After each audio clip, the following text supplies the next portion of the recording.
As the ages wane on, many titans fall. In the video game industry, that titan was Sega. Having existed for over a decade, the company had been able to frighten even the greatest of competitors, such as Nintendo.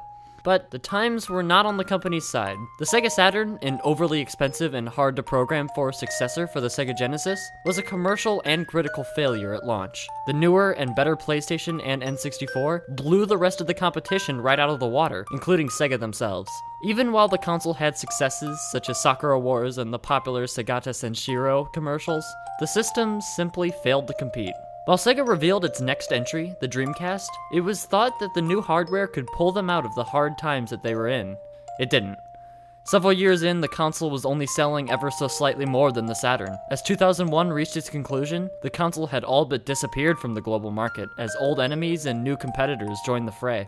Caught in the middle was Red Company and Overworks.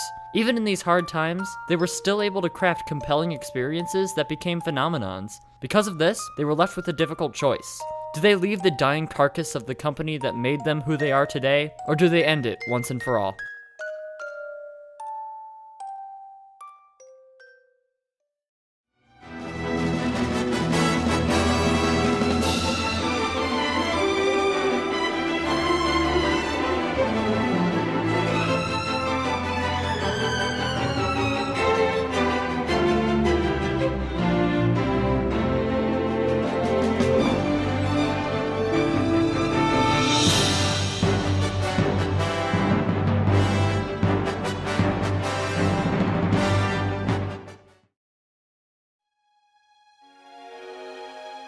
Before that question could be answered, something most wonderful happened. After years of hard work in the animation department, from the OVAs to the uber-successful TV series, a project even greater than those was created. Developed with the famous animation production house, Production IG, a feature-length film affectionately called Sakura Wars the Movie was put into production. While previous productions had retold or added onto the story, this time the material would be wholly original, bridging the gap between Sakura Wars 3 and the next entry. The movie would tell of the original Hanagumi's exploits while Ogami was off in Paris, involving an evil American businessman bent on replacing them with new mechas of his own design. Also introduced was a new member of Orihime and Rennie's failed Star Division, Ratchet Altair, the first American in the series. While the story was fantastic, animation and sound were just as crucial to the series as ever. While the original animation style was a marvel in its own right, Production IG's take was breathtaking to say the least. All of these contributing factors led to the animated movie being a smash hit in Japan, both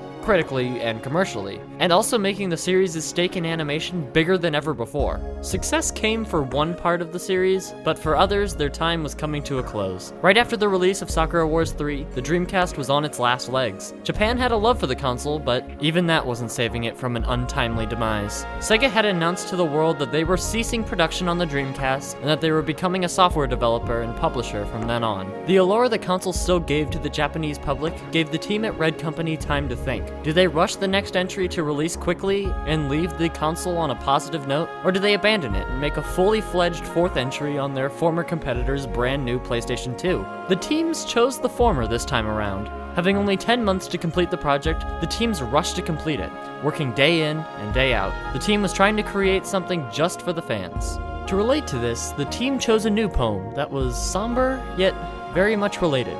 It was less about war and more about the fleeting lives of our heroes. Koiseo Otome, or Fall in Love Maidens, was a popular line from a 1915 tune called the Gondola Song. The name of the game would be more fitting than one would realize. While previous games in the franchise were fully blown sequels, this time around it was something more intimate and more of a fan disc in celebration for the series. Corners had to be cut. A few brand new assets were created, and much of what had been made for the previous entry and the ports of the originals were reused. That's not to say that the story wasn't original, though. Ogami was once again back with the Tekokekiden, fighting demons and reminiscing with old flames. As this was the final entry in the Ogami saga, this time you didn't get to choose who you would end up with. The game's functions of reading your previous saves was used to great effect. Now Ogami could finally end up with whomever the player had chosen for him, but a wrench was thrown in this. Reading previous games' saves meant that Sakura War 3's data was also read, as well as creating a love triangle situation with our hero. Romanticism aside, instead of being told in an episodic format, the game was laid out as a play with its own 3-act structure. Surprisingly enough, the story revolved around a single play of the famous Les Miserables.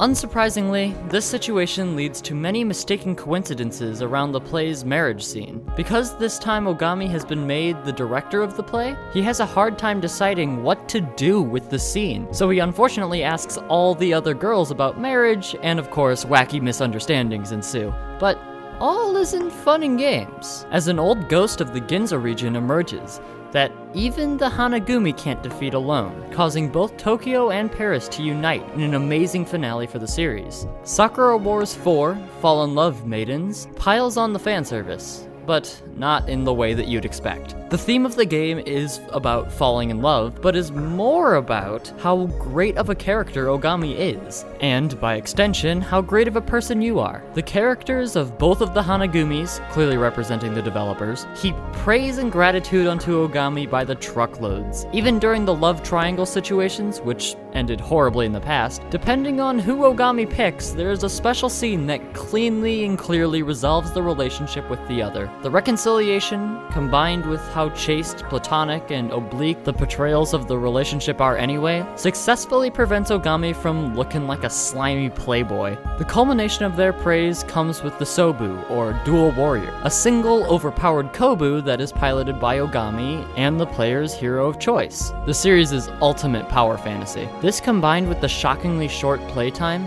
nearly 1/3 of the other entries, makes the game feel sort of like a bonus disc or code. A thank you and farewell to the fans of the series. Even with the console's passing as a major competitor, many fans still turned out for the final entry's release. Selling slightly less than the previous game at 290,000 copies, Sakura Wars 4 was still a surprising hit for a dying console. Japan still couldn't get enough of Sakura Wars even then. As the console passed on, it was up in the air if the series would survive the transition, but looks can be deceiving. In this brave new world, how long could the franchise truly last?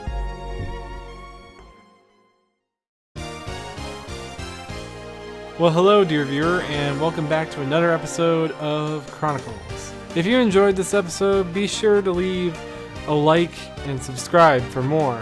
And if we did anything wrong or forgot about anything, leave a comment and let us know what went wrong. So what do you think about Sakura Wars 4? Do you think it's more of a fan disc or a fully fledged title in the Sakura Wars series? I'd love to hear what you say in the comments down below. And huge thanks to Hyperion for voicing this episode. Without him, we wouldn't have this amazing series that we have right now. Other than that, that's it. I hope you all are having a wonderful day, and be sure to continue the thirst for knowledge.